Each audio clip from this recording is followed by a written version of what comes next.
La clé de la réussite scolaire se tiendrait-elle dans la connaissance de soi? C'est en tout cas le point de vue de notre invitée. À travers des livres et une aventure entrepreneuriale à succès, elle invite les enfants à s'épanouir avec un objectif, mieux réussir et mieux grandir. On va en parler dans la première partie du talk.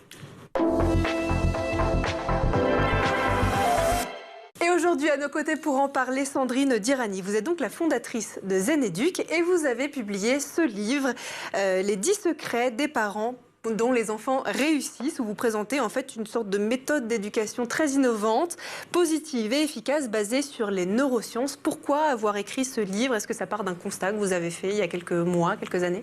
Alors, je suis la fondatrice d'une société qui s'appelle Zeneduc, qui est en fait un site de soutien scolaire à destination des familles. Et donc, j'ai tous les jours des parents démunis au téléphone qui me posent diverses questions. Donc, dans ces questions, il y a « mon enfant n'est pas assez motivé, il est paresseux, j'arrive pas à le faire gagner en autonomie ». Donc, il y a plein de questions qui reviennent sans cesse. Et j'ai décidé d'en faire un livre à destination des parents pour les aider dans ce rôle de parent, parce qu'on est bien d'accord que c'est peut-être le métier le plus difficile et pourtant celui où il n'y a pas d'apprentissage, pas d'école de la parentalité. Et donc, c'est vraiment à destination de répondre à toutes leurs questions. Alors justement, votre livre s'appelle « Les 10 secrets des parents dont les enfants réussissent ». Quels sont donc ces 10 secrets? Est-ce qu'il faut être quelque part acteur de ces apprentissages pour apprendre de manière efficace et durable surtout? Alors déjà, pour apprendre efficacement, il faut être bien dans sa peau. Parce qu'on ne le dira jamais assez, et c'est ça vraiment la spécificité de la méthode, c'est de dire qu'il y a un cercle vertueux à construire entre le bien-être, un enfant qui est bien dans sa peau, a en fait de l'espace disponible dans son cerveau pour apprendre efficacement. Et plus il apprend, plus il est en situation de réussite et plus il a de chance de s'épanouir. Donc vraiment, le but, c'est d'essayer en tant que parent de créer ce cercle vertueux de la connaissance tout court et de la connaissance de soi. Pour y arriver, le maître mot, je dirais, dans le livre, c'est de créer une relation parent-enfant constructive, basée sur l'écoute et le respect mutuel. Donc vraiment, c'est beaucoup d'outils pour apprendre à écouter son enfant et justement à le rendre acteur de ses apprentissages. Est-ce que justement ce dialogue qu'on peut avoir avec les enfants, on ne le fait pas assez aujourd'hui? C'est le constat que vous faites quand les parents viennent vous voir, vous remarquez qu'en fait ils ne se parlent pas? C'est pas qu'ils ne se parlent pas, parce que je pense qu'on accorde beaucoup de temps à nos enfants, c'est surtout qu'ils ne prennent pas le temps d'écouter. Donc ils ont envie de donner des vérités, d'expliquer, de transmettre, mais sans avoir pris forcément le temps d'écouter leurs enfants, qui ils sont vraiment, les aider même à découvrir qui ils sont, parce que c'est pas inné de savoir qui on est, c'est vraiment un apprentissage, un parcours. Et donc, c'est vraiment déjà de prendre le temps de les écouter pour pouvoir les accompagner au mieux et pas essayer de les diriger. Vous dites donc que la clé ne se trouve pas forcément dans le soutien scolaire. Quand on a des difficultés à l'école, on ne prend pas forcément un cours particulier. En revanche, on va travailler sur cette pédagogie et apprendre à se connaître, c'est ça? Alors, il y a les deux. C'est-à-dire que déjà, très souvent, on voit que les problèmes scolaires sont liés à une difficulté à s'organiser. Donc, très souvent, en fait, les jeunes ne comprennent même pas ce que ça veut dire de travailler. Donc, ils arrivent, en fait, ils vont lire leurs notes, ils vont les refermer, ils vont avoir compris, avoir l'impression que c'est bon, ils sont prêts pour le contrôle. Et là, patatras, ils ont une mauvaise note le jour du contrôle. Pourquoi? Parce qu'ils n'ont pas pris le temps de réactiver leur mémoire, peut-être parce qu'ils se sont pas organisés en amont et ils n'ont pas de planning, ils savent pas s'organiser pour travailler. Donc il peut y avoir beaucoup de choses à explorer avec son enfant avant de passer à du soutien scolaire classique. Et après, évidemment, s'il a une difficulté dans une matière spécifique, on l'aide et on peut lui donner du soutien scolaire. Mais ce que je dis toujours sur Zeneduc, on a toujours vocation, nous, à être un tremplin et pas une béquille, parce que les cours de soutien scolaire qui commencent de la 6e à la terminale, c'est plus du soutien scolaire. Ça veut dire qu'en gros, le message subliminal que vous envoyez à votre enfant, c'est « tu n'es pas capable de » et donc tu as besoin absolument d'avoir cette béquille, sinon tu ne vas pas y arriver. Alors que moi, ce que je voudrais qu'on leur dise, c'est « j'ai toute confiance en toi et je sais que tu es capable d'y arriver. Donc tu peux avoir besoin pendant un petit temps de soutien scolaire pour te remettre à niveau. En revanche, après, tu peux continuer en toute autonomie parce que tu as la possibilité, la capacité de le faire. » C'est très vrai. Est-ce que ça tient aussi à un accompagnement personnalisé, bienveillant de l'enfant? Ah oui, évidemment. Alors déjà, on sait, les neurosciences nous le disent, un enfant qui a peur, en fait, qui est sous stress, son cerveau se ferme. Donc pour qu'il se sente bien, pour qu'il apprenne efficacement, il faut qu'il se sente en sécurité et il faut qu'il sente effectivement qu'il y a un environnement bienveillant autour de lui. Donc bien sûr que ça passe par un environnement bienveillant et ça passe aussi par de la personnalisation. On n'a pas tous les mêmes difficultés, on n'a pas tous les mêmes blocages. Certains blocages sont de l'ordre de la compréhension dans une matière, mais d'autres sont des freins, des blocages qu'on se met à soi-même. Et donc l'idée, c'est d'aider et d'accompagner son enfant à lever ces freins, à les découvrir déjà, et puis à les lever progressivement. Et donc ça se fait de façon totalement personnalisée. Alors vous rencontrez Sandrine depuis plusieurs années maintenant, de nombreux parents, des familles, vous l'avez dit, par le biais de votre site Zeneduc.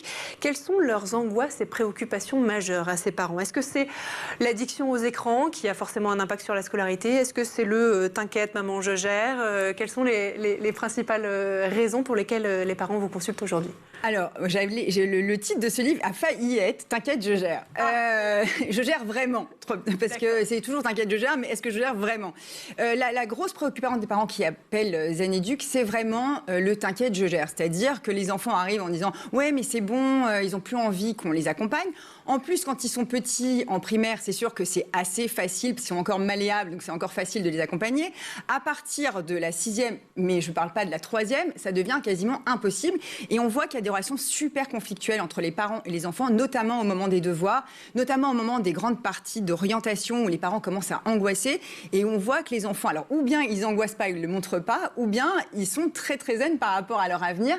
Donc on voit qu'il y a un décalage entre les attentes en fait des parents et leurs angoisses et l'enfance en fait, des enfants qui restent des enfants. Les écrans aussi, ça joue un rôle sur l'orientation des enfants, sur leur performance scolaire? Alors, un enfant qui est addict aux écrans, forcément, ne va pas avoir la même sociabilité, ne va pas lire, ne va pas communiquer, donc il va y avoir un impact sur son vocabulaire, sur sa structuration des phrases, sur son rapport à l'autre, donc évidemment que ça a un impact. Maintenant, on ne peut pas tout mettre derrière les écrans, et d'ailleurs, ça dépend de l'usage qu'on fait des écrans aussi. C'est souvent le sujet, effectivement. Est-ce qu'aujourd'hui, vous diriez, Sandrine, qu'en France, on n'apprend pas assez à apprendre? Est-ce que c'est ça le sujet, quelque part, qui est rencontré par les enfants? Alors moi, je pense que c'est vraiment fondamental. C'est exactement ça, la difficulté, c'est que les enfants engrangent beaucoup de savoir, on leur apprend beaucoup de choses, et d'ailleurs peut-être beaucoup plus qu'il y a des années, puisqu'on veut qu'ils apprennent le chinois, on veut des cours de citoyenneté, on veut des cours un petit peu de tout. Donc ils ont beaucoup d'informations qui doivent rentrer dans leur cerveau, et pourtant, on ne leur a jamais donné de méthodologie pour apprendre à apprendre. On ne leur a jamais fait découvrir aussi des outils et des méthodes d'apprentissage qui pourraient leur correspondre plus ou moins. Parce qu'en fait, il y a plein de méthodes d'apprentissage. Et il n'y en a pas une qui est véritablement meilleure que l'autre. Il y a des outils et des méthodes qui vous correspondent et que vous allez pouvoir utiliser. Donc déjà, il faut les découvrir et surtout savoir comment fonctionne le cerveau pour pouvoir l'utiliser, le mobiliser au mieux. Alors justement, parmi ces méthodes, la transition est toute trouvée. Dans votre livre, vous mettez à disposition des parents un cahier d'exercices, de réflexion, de méditation aussi et d'application. L'une de ces méthodes a retenu toute mon attention. Ça s'appelle l'arbre de vie. En quelques mots, un exercice qui repose en fait sur l'idée de poser une intention sur un sujet. C'est ça? Vous nous en dites plus? Exactement. Alors l'idée, c'est vraiment de poser une intention. L'arbre de vie, on peut le faire pour plein de choses différentes. Mais donc, c'est de poser déjà une intention et de se servir de cet arbre pour pouvoir dialoguer avec son enfant et l'aider à aller au fond de lui-même pour comprendre qui il est. Donc en fait, les racines du tronc, ce sont les racines dans lesquelles il puise pour se construire. Le tronc, ce sont ses valeurs intrinsèques, donc vraiment le faire réfléchir à quelles sont ses qualités intrinsèques. Et en gros, les branches, ce sont ses projets, son avenir, la façon dont il se projette. Donc c'est vrai que c'est un super exercice pour aider votre enfant à avoir un exercice d'introspection et surtout à se projeter aussi dans l'avenir. Et porter un nouveau regard sur une situation difficile, complexe que peut rencontrer un enfant? Aussi, ça peut tout à fait être une des intentions qu'on met sur ce projet, sur cet arbre de vie. Alors Sandrine, la plateforme Parcoursup ouvre prochainement. Un grand moment, on le sait, de stress et d'anxiété pour les parents, pour les enfants aussi. C'est, comme son nom l'indique, avant tout un parcours, selon vous, à la découverte de soi et de ce que l'on veut faire à l'avenir? Alors, Parcoursup, c'est plus difficile qu'un parcours, parce que c'est vrai que c'est plus fermé, c'est trouver l'orientation qui nous va bien.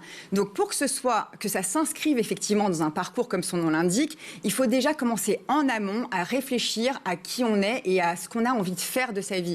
Donc, c'est très compliqué, parce qu'on demande à des enfants de 15 ans ou de 16 ans, 17 ans, de savoir ce qu'ils ont envie de faire dans la vie, alors que moi, personnellement, j'ai découvert ce que je voulais vraiment faire de ma vie à 35 ans. Donc, on voit bien que c'est un peu complexe de leur demander quelque chose qui est, en fait, le travail d'une vie entière. En revanche, il y a plein de formations et plein de méthodes qui aident l'enfant justement à découvrir ses forces, ses faiblesses, ses appétences pour pouvoir écrire sa propre histoire et découvrir son parcours de vie.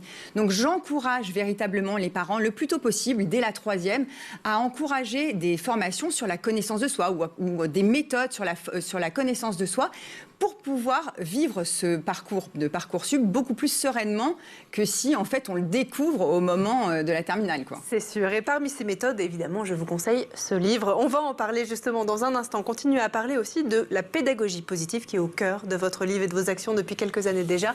Juste avant, on va faire un tour du côté de la planète tech.